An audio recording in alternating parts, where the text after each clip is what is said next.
Hello there, boys and girls. Today I have a very exciting story to share with you. It is going to be a little different than our normal read-aloud books, but I think you will enjoy it. We are going to read a wordless picture book. A wordless picture book is exactly what it sounds like, a book with no words. A book that has many pictures that tell the story.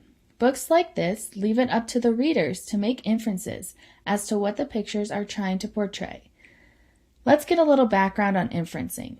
Inferencing is coming up with an idea from what is given to us without directly telling us. In this case, we will be using pictures to inference what the author and illustrator are trying to tell us. The book I have chosen for us to read today is called Found by Jeff Newman. Let's take a look at this cover photo. We see a girl in a bright red coat carrying a puppy up the stairs. If you look closely up by her head, you can see what appears to be raindrops dripping from the young girl's hair. Let's make a prediction about this story. A prediction is what we are guessing what the story is going to be about, with the little details that we know. I predict that this young girl found this puppy outside in the rain and is taking him inside to dry off. Think about your prediction as we start this story. As we see here on the first set of pages, on the left side is the young girl looking out her window to the city. We can assume that she lives in the big city based on the look and style of her building. We can see that it is rainy and dark where she is. We can maybe assume it is the springtime with lots of rain. On the right side, we see a puppy running through the streets of the big wet city. The puppy looks tired and very wet. Here we can see the wet girl and the dog going into the young girl's bedroom after she got the puppy out of the rain. I notice that there's a sign on her wall that says missing, and it has a picture of a dog. I know this dog she found isn't hers and isn't the one she is missing because it doesn't match the picture on the sign, so I wonder what she is thinking here.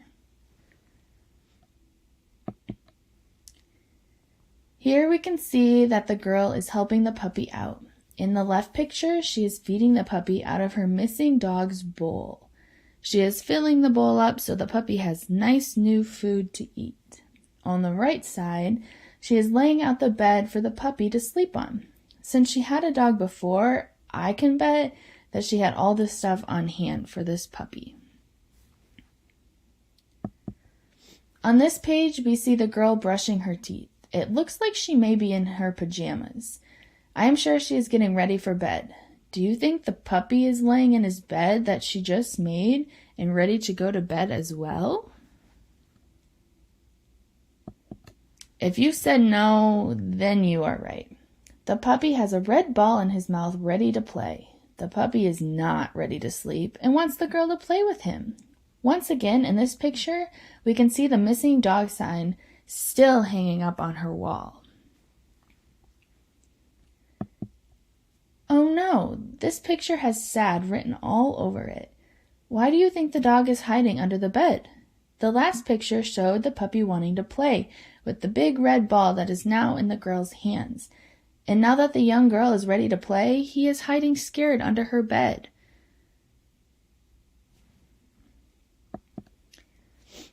Here's the next page. We see many different things happening. The first picture, it appears that the puppy has come out from underneath the bed and is standing on his back feet with his front feet on the bed to see what the girl is doing. The puppy then jumps up on the bed in the next picture, and the girl is not happy about it. The girl points her finger down off the bed. If there were words here, I would sense it would be saying something like, "Bad dog, no, get down." The puppy must get off the bed because the next picture shows him peeping up over the back side of the bed this time with his back paws on the ground and his front paws on the bed again. In these three pictures, we can see that it is dark outside and time for both of them to be sleeping. In the last picture, we see the sun is shining through the window. It must be daylight time. It must be time for them to get up. Oh, and look where the dog is. The dog is back up on the bed with the girl, sleeping warm and cozy. The girl finally gave in to the dog sleeping in the bed with her. Here we see the girl and dog playing together outside. We know they are playing outside because the young girl has red coat on again, boots, and a pair of gloves. They start by running, playing tug of war, fetch with the ball, and then rolling in the snow together. Oh, and it looks like her shoe fell off as she was rolling down the hill with the puppy. It looks like they are best friends now and having the time of their lives playing outside together. After they get done playing, the girl takes the puppy to the pet store to buy some things, it appears to look like. What do you think she is going to buy? I think maybe she is buying more food for the puppy to eat. The girl ties the puppy up outside while she goes in. Once again, we are reminded that she is outside and out of the house because she has her red coat on and boots. We are also once again reminded that she lives in the city because she is able to walk her puppy to the pet store to buy a few things. This picture page shows the young girl paying for the things that she bought at the pet store, and the puppy watching her through the big glass window outside. This makes me think that the puppy really loves her and always wants to be with her. The connection that the author portrays here is connecting their hearts is beautiful. The young girl comes out of the pet store and gives the puppy a big hug in this picture. Once again, if there were words in this book, I would get a feeling that the author would be saying, "Good boy, you are such a good boy." The puppy stayed on his leash and was a good boy while she was inside the pet store. We can't see what's inside that pet bag, but it kind of reminds me of dog food. On their way home, the girl sees a sign. Her face says it all in this picture. She is shocked and confused and surprised. The sign is a lost dog sign. The dog in the picture looks just like the puppy that she is holding in her hands and has been caring for. We learn that his name is Roscoe on this page. What do you think the girl will do? Will she give him back to like a good person should? Or will she keep the puppy to herself after making this beautiful connection? These two pictures shows us that the girl cannot sleep that next night. She is looking out the window and then snuggling wide awake with the puppy. I bet she is questioning if she should take the dog back to his owner or if she should keep the dog to herself. Is that what you would be thinking? If you were in this situation, would you be able to sleep? Also, I noticed that the dog is on the bed. Before, the dog would not be allowed on her bed, and now she's okay with the dog on her bed. In this, we see the girl knocking on someone's door. I have a feeling this is the door of the real owner of Roscoe's house. Again, we were given the environmental area of where she is living, and once again it shows that she is living in a big city. Houses right next to each other, trees.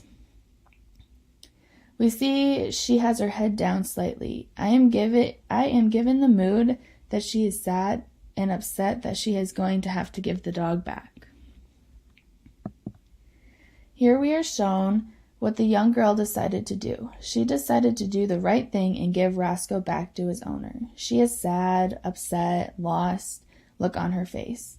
She is sad to see Roscoe go after him and her have made a beautiful friendship. I feel bad for the girl, but she is doing the right thing. We can see how happy the boy is to get the dog back. He has a huge smile on his face as Roscoe is giving him lots of love and kisses after missing his real owner. Here we see the girl walking alone with her head down, about to pass the Humane Society. The author and illustrator do a great job drawing her out of the crowd with her red jacket and boots. She must be walking home after returning Roscoe to his original owner. She has her head down, avoiding eye contact with everyone. This gives us the impression that she is distraught and upset. These next two pictures show the little girl walking by the Humane Society window with a big dog looking back out at her. The first picture, it appears as if she's going to walk right past the dog without lifting her head up to look at the puppy. However, the second picture shows that she does look up, and as she looks into the window, her and the dog lock eyes. This last picture is so heartwarming to me. The young girl puts her hand up on the glass window of the Humane Society, and the puppy does the same. The girl has a little smile on her face. This is a pure connection right here. Wow. Was that a good book, wasn't it? Let's do a quick activity to make sure that we understand wordless picture books. I am going to have each of you find a wordless picture book either in our school library here or online. You will then use your interpreting skills and write out what you think the author would say on each page of your wordless picture book. I will do an example for you. For instance, in this picture, I think the author would say, Grace was walking home past the Humane Society after dropping Roscoe off to his actual owner's house. She was very sad. She was trying to hold back tears. She stared down at the ground so no one would see her teary-filled eyes. In the 2 short days Grace had Roscoe, they made so many memories and a strong friendship. Now it is gone. So here's my example of what you will be doing, interpreting skills of a wordless picture book. Here are my references for this video. Thank you all so much for watching and learning along with me. I hope you have a great day.